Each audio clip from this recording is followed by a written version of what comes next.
గారిని ఇక్కడికి ఆహ్వానించినందుకు వారికి మీ అందరికీ ఇక్కడికి వచ్చిన భక్తులందరికీ కూడా నమస్కారాలు. ఖచ్చితంగా చీకటికి వెలుగే మరి రక్ష. అందుకని అన్న ఇందాక అన్నట్టుగా భక్తితో పాటు మరి ధర్మం రక్షతే రక్షత అన్నట్లయితే అనుకున్నామో ఖచ్చితంగా ధర్మాన్ని కాపాడుతూనే మనం ఈ దీపాలు పెట్టిందానికి ఒక అర్థం. ఎందుకంటే కష్టంలో ఉన్న వాళ్ళకు, చీకటి బతుకులలో ఉన్నటువంటి వాళ్ళకు వెలుతురు ఇవ్వడమే ఈ యొక్క లక్ష్య దీపోత్సవం యొక్క లక్ష్యం. కాబట్టి ఆ లక్ష్యాన్ని నెరవేర్చాల్సిందిగా మిమ్మల్ని అందరినీ కోరుతూ ఆ యొక్క ఆంజనేయ స్వామి దీవెనలు, అదేవిధంగా శివుడి దీవెనలు, శివుడి ఆజ్ఞ లేని శివని పుట్టదు అన్నట్టుగా ఖచ్చితంగా శివుడు మనందరి జీవితాలలో చాలా అవసరం. ముఖ్యంగా ఆంజనేయ స్వామి కూడా మహిళలకు ఆ రోజు సీతమ్మకు మరి ఆమెను కాపాడడంలో, కాపులు కాయడంలో, తీసుకురావడంలో ఇవన్నిట్లో కూడా ఆ రోజు కూడా వారు పాత్ర గొప్పది.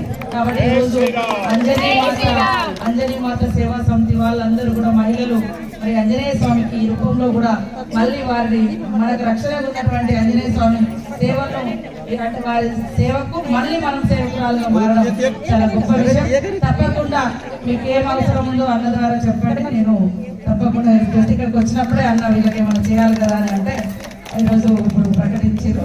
అది వంశీ గారిని ఇక్కడికి ఆహ్వానించినందుకు వారికి మీ అందరికీ ఇక్కడికి వచ్చిన భక్తులందరికీ కూడా నమస్కారాలు. ఖచ్చితంగా చీకటికి వెలుగే మరి రక్ష.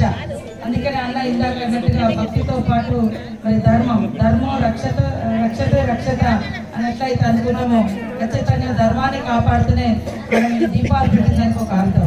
ఎందుకంటే కష్టంలో ఉన్న వాళ్ళకు, చీకటి బతుకులలో ఉన్నటువంటి వాళ్ళకు వెలుతురు ఇవ్వడమే ఈ యొక్క లక్ష్య దీపోత్సవం యొక్క లక్ష్యం. కాబట్టి ఆ లక్ష్యాన్ని నెరవేర్చాల్సిందిగా మిమ్మల్ని అందరినీ కోరుతూ ఆ యొక్క ఆంజనేయ స్వామి దీవెనలు, అదేవిధంగా శివుడి దీవెనలు, శివుడి ఆజ్ఞ లేని శివని పుట్టదు అన్నట్టుగా ఖచ్చితంగా శివుడు మనందరి జీవితాలలో చాలా అవసరం. ముఖ్యంగా ఆంజనేయ స్వామి కూడా మహిళలకు ఆ రోజు సీతమ్మకు మరి ఆమెను కాపాడడంలో, కాపులు కాయడంలో, తీసుకురావడంలో ఇవన్నిట్లో కూడా ఆ రోజు కూడా వారు పాత్ర గొప్పది. కాబట్టి ఈరోజు అంజనీ మాత సేవా సమితి వాళ్ళందరూ కూడా మహిళలు మరి ఆంజనేయ స్వామికి ఈ రూపంలో కూడా